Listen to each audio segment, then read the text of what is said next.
उच्च न्यायालय का यह फैसला काफ़ी दुर्भाग्यपूर्ण है और केंद्र सरकार साथ ही भारतीय जनता पार्टी दोनों की गहरी साजिश का यह परिणाम है। केंद्र की सरकार जात की गिनती नहीं करवा रही है।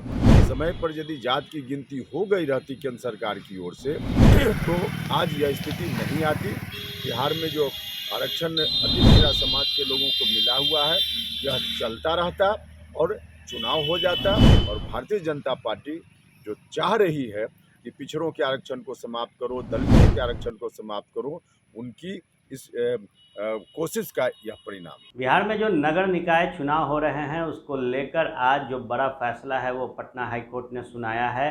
सुप्रीम कोर्ट द्वारा आरक्षण की जो सीमा तय की गई थी उसके उल्लंघन को लेकर आज पटना हाईकोर्ट ने बिहार राज्य सरकार और राज्य निर्वाचन आयोग को जमकर सुनाया। इस दौरान जो बड़ा फैसला है वो पटना हाईकोर्ट ने किया है। अपने फैसले के तहत पटना हाईकोर्ट ने कहा है कि निकाय चुनाव में अति पिछड़ों के आरक्षण पर तत्काल जो रोक है वो लगाई जा रही है। इसके साथ ही कोर्ट ने राज्य निर्वाचन आयोग से कहा कि वह सुप्रीम कोर्ट द्वारा पिछड़ों के आरक्षण के लिए तय ट्रिपल टेस्ट की प्रक्रिया पूरी नहीं की गई। बता दें कि स्थानीय निकाय चुनाव में आरक्षण दिए जाने के मामले में सुप्रीम कोर्ट ने 2021 में फैसला सुनाया था। आज जब सुप्रीम कोर्ट के इस फैसले पर पटना हाईकोर्ट ने अपना रुख साफ किया उसके बाद जनता दल यूनाइटेड के संसदीय बोर्ड के राष्ट्रीय अध्यक्ष उपेंद्र कुशवाहा ने कोर्ट के फैसले पर नाराजगी जताई है।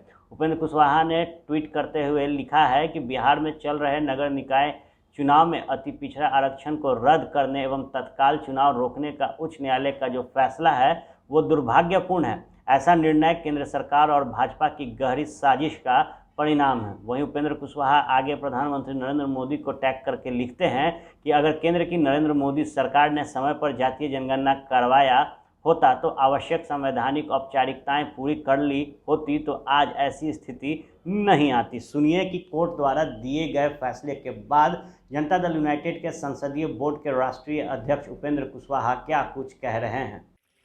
पटना उच्च न्यायालय द्वारा अभी फैसला हुआ है कि बिहार में जो नगर निकायों का चुनाव चल रहा है उसमें अति पिछड़ा का आरक्षण समाप्त होना चाहिए और समाप्त करके बिहार की सरकार फिर से नोटिफिकेशन जारी करे तब चुनाव कराए। तत्काल सब चुनाव को रोक दिया गया है।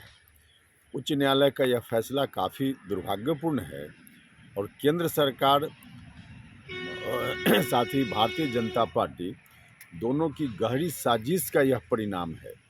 क्योंकि आरक्षण जो मिला हुआ है या विभिन्न राज्यों में देने की बात चल रही है पंचायती राज संस्थाओं में, नगर निकायों में, उसके लिए कोर्ट ने कहा है कि इसको 3 टेस्ट से जांचने की ज़रूरत है तब आरक्षण देना चाहिए। 3 टेस्ट से जांचने का मतलब है कि जात की गिनती का आंकड़ा तत्काल अनिवार्य है। केंद्र की सरकार जात की गिनती नहीं करवा रही है। समय पर यदि जात की गिनती हो गई रहती केंद्र सरकार की ओर से और 3 टेस्ट से इसकी जांच हो गई होती तो आज यह स्थिति नहीं आती। बिहार में जो आरक्षण अति पिछड़ा समाज के लोगों को मिला हुआ है यह चलता रहता और चुनाव हो जाता, चुनाव नहीं रुकता।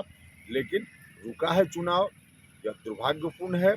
साथ ही केंद्र सरकार और भारतीय जनता पार्टी जो चाह रही है कि पिछड़ों के आरक्षण को समाप्त करो, दलितों के आरक्षण को समाप्त करो, उनकी इस कोशिश का यह परिणाम है।